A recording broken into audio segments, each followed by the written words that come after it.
Shqiptarit që I ka humbur memoria. Çfarë I mbetet njeriut nëse nuk kujton më asgjë, nëse nuk kujton vendin ku ka lindur, nëse nuk kujton më vllajën, motrën, nënën e tij, nëse nuk kujton pra asgjë nga e kaluara. Çfarë I mbetet më njeriut? Mendja e njeriut është kaq e brish dhe unë dua t'ju tregoj një histori vërtet të trisht, që duhet ta diskutojmë, sepse këtu jemi më gjatë e diskutojmë dhe më mirë. Një bashkëdhetar I ynë, një shoku ynë, vllau ynë, dhe kjo është një histori që të bën të kuptosh edhe se sa e brisht është mendja e njeriut. Kush është rastisht nëse nuk e keni bërë ende, lidhuni me këtë faqe që të shihemi sërish dhe faleminderit që jemi prerë bashkë. Ishte koha e eksodit dhe në atë kohë një djalë I vogël nga afër Beratit ishte parafërsisht rreth 10 vjeç. Dhe ai kishte dëgjuar shokët e tij që gjithsekush shkonte me familjen. Pra shkonte me familjen e tij, shkonte në Greqi, në Itali apo shkonin diku. Ishin një familje shumë e varfër dhe nëna nuk donte që ai të ikte. Në fakt, ai kishte një vlla më të vogël, mos gaboj atëre ka qenë 3 vjeç, 2 apo 3 vjeç vllai I tij, dhe dëshira e tij pra e këtij duke qenë me një fjalë ai sikur të ishte një I madh, kishte responsabilitet dhe thoshte që unë dua që të ndihmoj familjen. Pra, ky ishte shkaku që u shkëput nga familja. Nuk e di emrin, por do I themi Petro. Pse do I themi Petro? Sepse më vonë ai u quhet Petro, kështu e quajnë të gjithë dhe quajnë ende sot. Por emri I tij vërtet nuk është Petro sepse nuk e mban mend. Dhe ai një ditë mendoi që të ikte. Me disa shok, ishin 6-7 shok, kërkuan që t'iknin në Greqi. Mirë po, kur shkuan në kufi të Greqis, disa prej tyre u kthyen mbrapsht. 2 prej tyre ikën nga malet. Ai ishte I vogël, se ishte më I vogël se të tjerët, dhe Petro, 10 vjeç atëre, mendoi diçka tjetër. Tha, do futem në autobus. Dhe aty në Kakavi, teksa një autobus ndaloi, ai u fut në autobus. Çudia ishte që nuk e hasi askush. Dhe ajo që ishte më e çuditshmja, sepse kishin qëndruar përpara se të shkonin në Kakavi, me sa zbulova, ajo që ishte më e çuditshme që kur u fut brenda autobusit, ul pranë një çifti. Dhe për fat të tij, ai çifti ishte grek.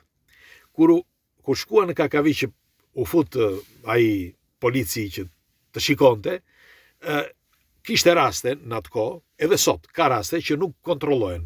Me fjalë, ka ditë që I kontrollojnë imt, çdo gjë. Me fjalë edhe çantat kontrollojnë, por ka disa raste që nuk kontrollojnë fare. Dhe ai ishte dita e tij e fatit, sepse nuk kontrolluan. Pra nuk e kontrolluan, u fut vetëm brenda ai polici, pa gjithandaj majtas djathtas, dhe kur shikon këtë djaloshin që ishte ulur pranë këtyre, ishte përbri pranë çiftit, mendoi se ishte djali I këtyre grekëve dhe nuk tha asgjë. Me fjalë, nuk e vuri re. Dhe iku. U nis autobusi dhe shkuan në Athinë. Kur mbritën në Athinë, të gjithë ngrieshin. Ky nuk po ngriheshi shkreti. Dhe po shikonte çfarë të bënte. Kur arriti aty tek që po kalonin gjithë dhe ky tha duhet zbrest, mendoi, zbriti dhe ky, mirë po ishte vetëm. Vetëm dhe mbeti në mes të 4 rrugëve aty duke parë, ishte natë, sepse nisej autobusi, e mbani mend ju në atë kohë, nisej në mëngjes dhe mbrinte në darkë. Gjatë kontrolleve, gjatë rrugës që ndalonte 10-15 ndalesa, kur zbrisnin njerëzit e tjerë, dhe kështu që ishte natë. Askush nuk e pyeti nga ata që ishin aty, kush je ti, nga vjen, asnjë nuk I tha asgjë. Megjithatë, ai s'kishte ç'të bënte dhe vajti në një shtëpi që po ndërtohej, një shtëpi e vjetër. Ishte në ndërtim e sipër, sepse e kishin pastruar shtëpinë, një shtëpi që ishte e vjetër, por po e rindërtonin, dhe ishte pa dyer, pa dritare. E keni parë me plasmas të vendosur kështu që mos të futej era gjatë punimeve, dhe u fut aty.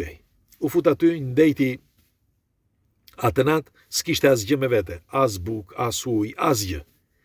Dhe në orën 5 të mëngjesit I doli gjumi. Fjeti aq sa mundi aty, frika, e keni parasysh, 10 vjeç. Dhe kur doli, një 100 metra aty ku rrinte, ishte një kazan plerash. Shkoi tek kazani plerave. Çka gjeti aty, mori dhe hëngri. Me sa ato që kanë treguar të tjerët, hante ishte një restorant aty afër dhe hidhin këto lakra, gjëra, me fjalë që mbeteshin domate, gjëra të tilla, dhe ndonjë cop bukë rrallë ishte, hidhin këto dhe ai aty hante. Dhe kaloi për një kohë të gjatë, flinte te ajo shtëpi e vjetër dhe hante tek ai kazani i plerave. Një natë, nuk kaloi shumë, por një natë disa grek e pan që fshihej aty, ishin jo moshatarët e tij, por pak më të mëdhenj. Dhe filluan të talleshin me të. Talleshin e rrahan pastaj sepse ky e keni parasysh, do të ikte vrap. E kapën ata dhe filluan që ta rrihnin. Mirë po, dikush, një nga komshinët që ishte aty i kësaj shtëpie, e pa, me fjalë pa që po e rrihnin dhe mori policinë. Desh fati edhe kësaj radhe që policia ishte afër, kur erdhi mbriti policia aty filluan që të pyesin kush je ti, nga je. Dhe fati i tij që ai nuk tha asgjë.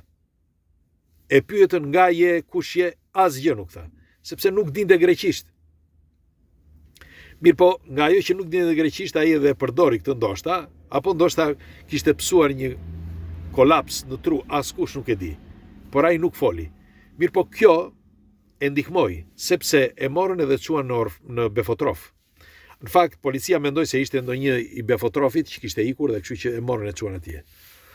E çuan në Befotrof, ndejti mos gaboj 7 vjet atje. Dhe aty njohu disa shok. Me fjalë, me ata u bëri shoqëri. Mirë po, gjatë atyre kohërave, ai kishte shkruar disa letra në nësë tij, në berat. 2-3 letra mos gaboj, sepse deri në vitin 95, pastaj pas vitit 95 nuk shkruajti më. Me kalimin e kohës, mendja e tij filloi që të degradoi. E përsëris edhe një herë, unë nuk dua që në kush nga ju të mendoj që unë dua ta mbroj, nuk e njoh fare, unë njoh vetëm historinë e tij dhe mund t'i ndodh kujdo, sepse mendja është gjë e madhe. Kështu që ai me kalimin e kohës jo se donte të braktiste familjen, por truri i tij filloi që të kishte probleme. Dhe harresa dal nga dal bën që të degradohet truri dal nga dal. Kështu që si përfundim, ai kur doli nga Befotrofi, shkoi që filloi që të punonte, me fjalë tashmë ishte pothuaj 18 vjeç, jo pothuaj ishte 18 vjeç, edhe sapo mbushi 18 vjeç filloi që të punonte në një restorant si kamarier. Pastaj me kalimin e kohës filloi që të kujtojë dal nga dal. Po nuk i kujtoheshin shtëpia, absolutisht jo.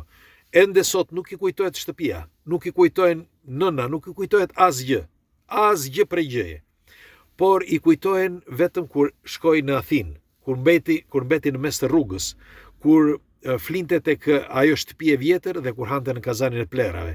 Dhe mi të gjitha kur e rrahën ata. Pra kjo të bën të mendosh që ai psoi një kolaps mendor. Dhe është e rëndë ta mendosh, sepse ishte 10 vjeç. Dhe si përfundim, ai nga këto raste ai mendoi që të shkruante një letër. I shkruajti një letër televizionit më të madh që padyshim e njihni, Mega Channel, dhe aty e morën edhe filluan të bënin një intervistë, nuk do të dalë në televizor dhe filloi që të bënte intervistën që të dinte se kush është.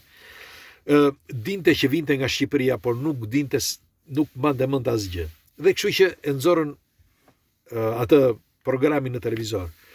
Fati desh, nuk e di tani nëse nëna e tij ishte në Shqipëri apo ishte në Greqi dhe jetonte në Greqi, nuk dihet kjo, sepse nuk është thënë publikisht. Por e rëndësishmja është që nëna pa në televizor këtë emision. Rastësisht dikush ndoshta ja kishte treguar dhe ajo e njohu më njëherë, ndonse kishin kaluar vite. Pra, sipas gjasave, kishin kaluar 30 vjet, mos gaboj.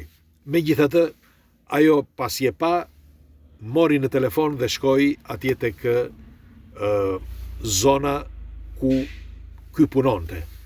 Dhe nëpërmjet televizionit, sepse kishin lënë një numër që mund të merrje në telefon.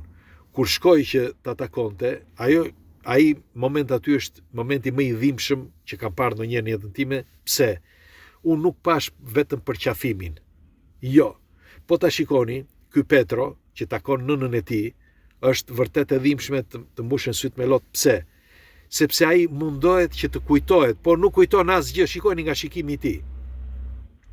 Petro, që takon nënën e tij pas disa viteve në Greqi. Ai, po ta shikoni tek kjo video, sytë e tij kërkojnë me gjithë shpirt që ta njohin atë nën, por nuk e njeh. Ndon se ai e përqafon vllajin, por është komplet e panjohur ajo botë për të, ende sot. Megjithatë, nuk di se çfarë ka ndodhur më vonë, nëse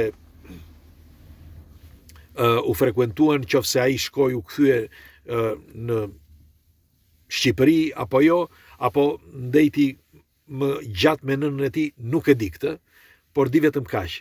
Çfarë është mendja e njeriut? Nëse do t'i heqim të gjitha ato kujtime, pra kujtimet që ka gjatë kësaj jete, çfarë i mbetet më njeriut? Merrini me mend jetën e këtij.